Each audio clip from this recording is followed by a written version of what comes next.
My series on the 70s was pretty successful, so I thought I'd continue by showing 10 albums from each year from the 80s.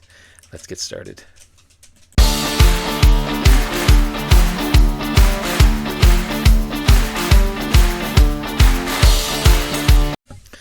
Good afternoon, everyone. It's Robert from On My Turntable. Hoping you have a great afternoon. It is Monday afternoon. Just got home from work, so no coffee. It's a Pepsi kind of afternoon, just to keep my throat quenched. As I said in my intro, the 70s series was pretty successful. A lot of great reviews, a lot of great comments. Allowed me to show off 100 albums, which I was pretty pleased with. I'm going to continue with the 80s. I've just decided. Some may end up being CDs, which is nothing wrong with that. I just may not have what I want to show on vinyl. So I may have a mixture of CDs and vinyl going on here. But this is 10 albums from the 80s, in this case 1980. So here is, I just showed this one not too long ago from my Alan Parsons Project video. This is Turn of a Friendly Card, the fifth album by the band, 1980 release. You've got two big hits on this one. Gains People Play in Time. It's a great combination of art rock and progressive rock. Really, really good album. I really like that album. Another fifth album. This is Alice Cooper, Flush the Fashion, 1980 release, April 28th. Alice may not remember this one, as he was pretty doped up at the time. Big cocaine addiction going on for sure. But you've got some great players on here. You've got Davy Johnson, who plays lead guitar. He was in the Elton John band. You got Flo and Eddie doing backing vocals. Comedy rock duo consisting of Mark Volman, who was Flo, and Howard Kalin, who was Eddie. These guys were the founding members of the Turtles, which is kind of cool. You got the singles Talk Talk by the garage rock band Music Machine. Alice does a great cover of that one, and Clones Were All. Pretty decent album. It's just too bad Alice wasn't in the shape to remember it.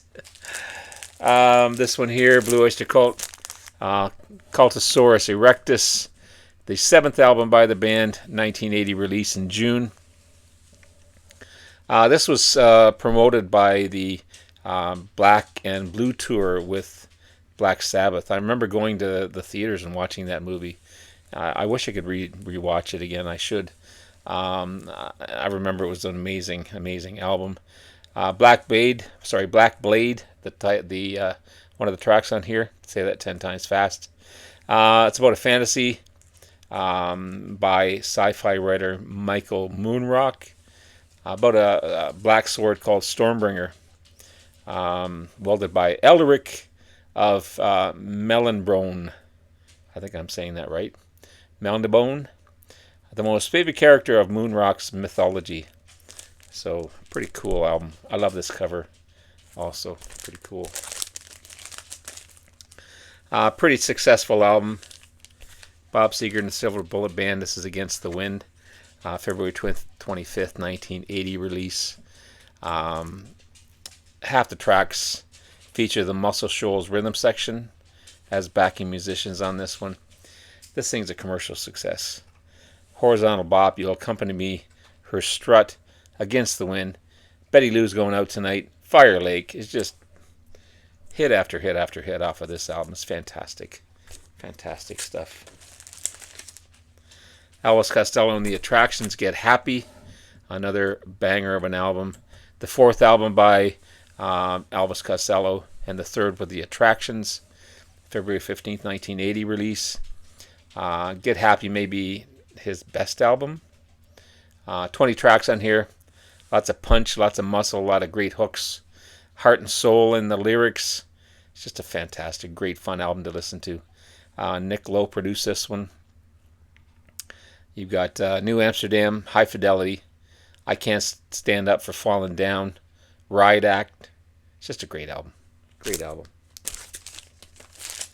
One of my favorites by this band, even though it may not be for other fans of this band, Completely different than the others.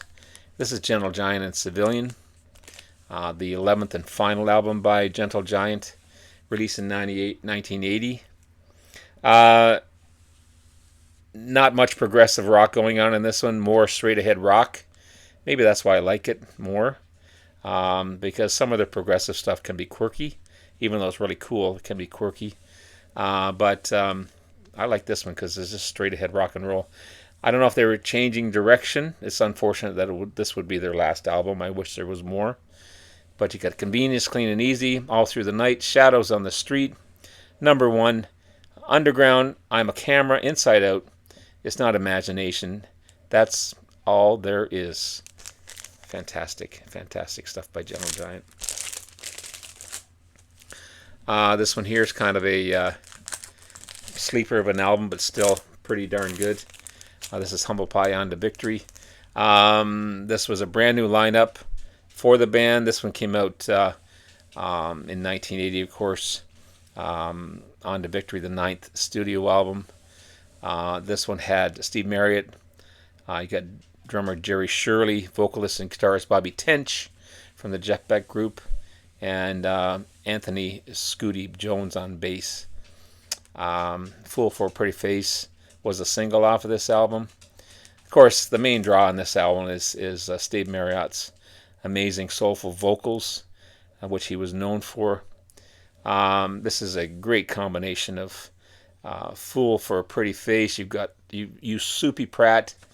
There's some covers on here. Baby Don't You Do It, My Lover's Prayer, and Over You. Fantastic album. It's on the Atco label. Great stuff. Humble Pie. Speaking of great albums, this is Heart and Beb Lestrange. This is a great 80s album, February 14th, 1980. Huge commercial success with the big hit Even It Up. Of course, you got the amazing Wilson sisters on here. You got Ann Wilson, multi-instrumentalist. You got lead vocals, tambourine, bass, backing vocals, drums. I didn't know she played drums. Alto, flute, piano. Then you got Nancy, of course. Guitars, backing vocals, rhythm guitar, acoustic guitar, electric guitar, lead guitar, and lead vocals as well on some tracks. Great 80s looking album for sure. Great sounding album. But beautiful, beautiful girls as well. The last two are bangers for sure. I've got to get some new outer sleeves though. These outer sleeves are a little roughed up, but this is Breaking the Law. Or sorry, not Breaking the Law. This is British Steel by Judas Priest. The 6th album by the band, April 11th, 1980. Of course, banger from start to finish. Breaking the Law, Rapid Fire, Metal Gods, Grinder, United, Living After Midnight. You Don't Have to Be Old to Be Wise. The Rage, Steeler. Just fantastic. Fantastic stuff. And finally, another banger, maybe Judas Priest's distant cousin in Crocus. It's a great album as well. This is Metal Rendezvous, the 4th album by the Swiss hard rock group Crocus, June 1980. This one has Mark Storis on vocals for the first time. Chris Von Rohr was the lead vocalist. He is now on bass on this album. Awesome tracks like Heat Strokes, Bedside Radio, Tokyo Nights.